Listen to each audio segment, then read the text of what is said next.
ఫమన్ షహిద మిన్కుమ్ షహర ఫల్యసుమ్హు. ఎవరైతే రంజాన్ నెల యొక్క నెలవంకను చూస్తారో వారు ఉపవాసాలు పాటించండి అని అల్లాహ్ సుబ్హానహు వ తఆలా ఆజ్ఞాపించాడు. అయితే ఖురాన్ గ్రంథము సహాబాల ముందు పఠించటం జరిగిందో అటు వింటారు ఇటు ఆచరించేవాళ్ళు, ఇది సహాబాలు. మరి మనం వాళ్ళలాగా తయారవటానికి పూర్తి ప్రయత్నం చేయాలి. వాళ్ళ కాలము పరిస్థితి వేరే ఉండొచ్చు, వాళ్ళు మనుషులే, మేము మనుషులమే. వాళ్ళు ఆచరించగలేనిది మాకేమంత పెద్ద విషయం కాదు. వాళ్ళకి లేని వసతులు అల్హమ్దులిల్లా ఈరోజు మన దగ్గర ఉన్నాయి. మన దగ్గర కారణాలు ఉన్నాయి, మన దగ్గర సాకులు ఉన్నాయంటే ఇది మన తప్పు. అలాగే సహాబాలు ఫైనామను బిమిస్లిమామంతు మిహి ఫకద్ ఇహ్తదౌ, మీరు గనుక సహాబాలలాగా ఉంటే అప్పుడే మీరు రుజుమార్గం మీద ఉన్నట్లు అని అల్లాహ్ సుబ్హానహు వ తఆలా అన్నాడు. ఏంటి సహాబాలు 6 నెలల దాకా రంజాన్ ఎప్పుడొస్తుందా అని ఎదురు చూసేవాళ్ళు. ఇంకొక 6 నెలల దాకా అయ్యో రంజాన్ అయిపోయింది, ఈ పుణ్యాన్ని చేసుకునే అవకాశం దొరకలేదు, ఈ వచ్చే సంవత్సరం ఈ పుణ్యాన్ని 100% చేయాలి, ఇక నుండి ఈ పుణ్యాన్ని అలవాటు చేసుకోవాలని ఎదురు చూస్తూ ఉండేవారు. ఈ విధంగా రంజాన్ కోసమే పుట్టినట్టుగా సహాబాలు ప్రవర్తించేవాళ్ళు. మనం కూడా అలాగే ఉండాలి. రంజాన్ రానంత వరకు దాని ఏర్పాట్లలో ఉండాలి. రంజాన్ రాబోతుంది, అందులో ఉపవాసాలకి ఏ అడ్డంకులు ఉండకూడదు, జాగారాలకి ఏ అడ్డంకులు ఉండకూడదు, తరావీలకి ఏ అడ్డంకులు ఉండకూడదు. ఈ ప్రయత్నం చేయాలి. రంజాన్ అయిపోతే అయ్యో ఈ మాటలు రంజాన్లో నేర్చుకోలేకపోయాను, ఫలానా సంఘటనలు వదులుకున్నాను, ఈ పుణ్యం చేసుకునే అవకాశం దొరికినప్పటికీ కూడా వదులుకున్నాను, ఇప్పుడన్నా చేద్దాము అనేది రంజాన్ ద్వారా నేర్చుకోవాలి. దీనికి గాను అల్లాహ్ సుబ్హానహు వ తఆలా ఏమన్నాడు, ఫమన్ షహిద మిన్కుమ్ షహర ఫల్యసుమ్హు, ఎవరైతే రంజాన్ నెలవంకను చూస్తారో వారు ఉపవాసాలు పాటించండి అని అల్లాహ్ సుబ్హానహు వ తఆలా అన్నాడు. ఈ రంజాన్ నుంచి మేము ఈ పాపాలు వదిలేద్దాము, లేదా ఈ రంజాన్లో ఈ పాపాలు చేయకూడదు, రంజాన్ కాబట్టి మేము అబద్ధం చెప్పము, రంజాన్ కాబట్టి మేము దొంగతనాలు చేయము, పనికిమాలిన పాటలు చెప్పము, రంజాన్ కాబట్టి ఇవి మొత్తం ఆపకూడదు, రంజాన్ అయినా రంజాన్ కాకపోయినా శాశ్వతంగా వదిలేసేయాలి. ఇదే రంజాన్ మనకు గుర్తు చేసేది. అంతకుముందు మీరు ఏదైనా కావచ్చు, ఇది మీకు 100% నేర్పించటం కోసం గాను రంజాన్ వచ్చింది కాబట్టి 100% వదిలేయాలి. రంజాన్ కాకపోయినా కూడా అబద్ధం చెప్పకూడదు, రంజాన్ కాకపోయినా దొంగతనాలు చేయకూడదు, మేము ఎవరి ఆస్తులు లాక్కోలేదు, ఇది పెద్ద విషయమేమో. ముహమ్మద్ సల్లల్లాహు అలైహి వసల్లం గారు అన్నారు, పొరుగు వారి యొక్క లేదా గుడ్డి వ్యక్తుల యొక్క తాళ్ళు కర్రలు కూడా పట్టుకోకండి అని అన్నారు. సహాబాలు ఒక సహాబీ ఏం చేశారు, ఒక పెద్ద ఆయన కర్ర పెట్టుకొని దాచిపెట్టుకున్నారు.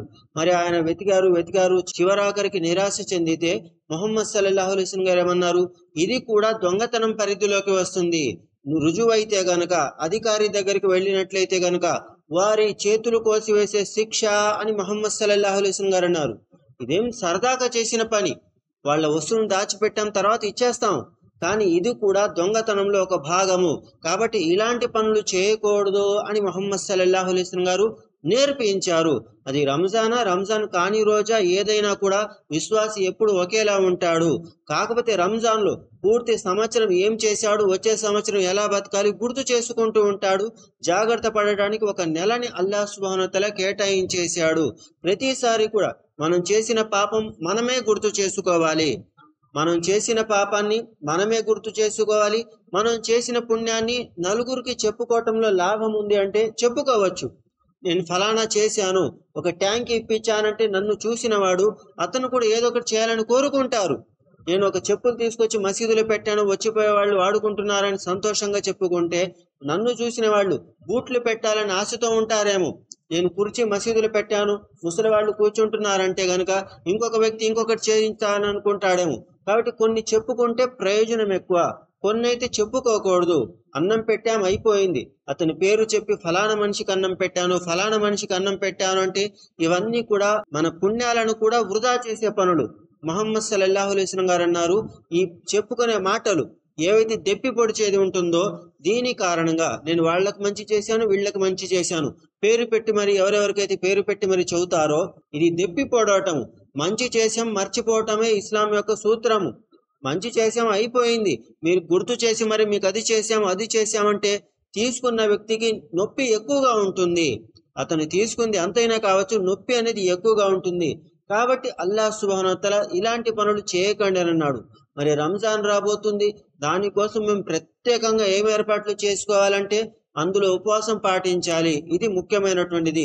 ఈ ఏర్పాట్లు మనకు గుర్తుంటే సరిపోతుంది. జాగారాలు, తరావీలు ఇవి గుర్తుంటే సరిపోతుంది. ప్రత్యేకంగా అందులో మనం చేసేదంటూ ఏమీ లేదు.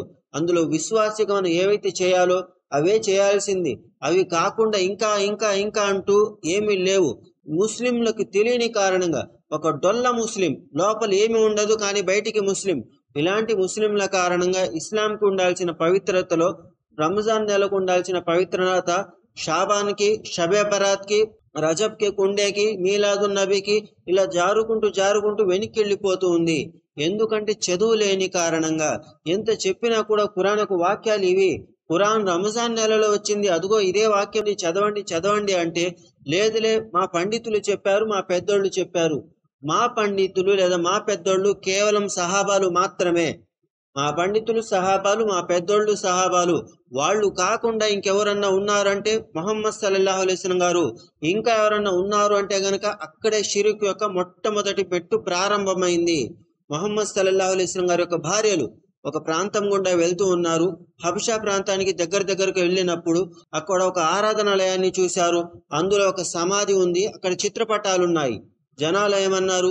ఆ సమాధిలో ఉన్న గొప్ప మనిషి యొక్క చిత్రపటాలు అవి అని జనాలు అన్నారు.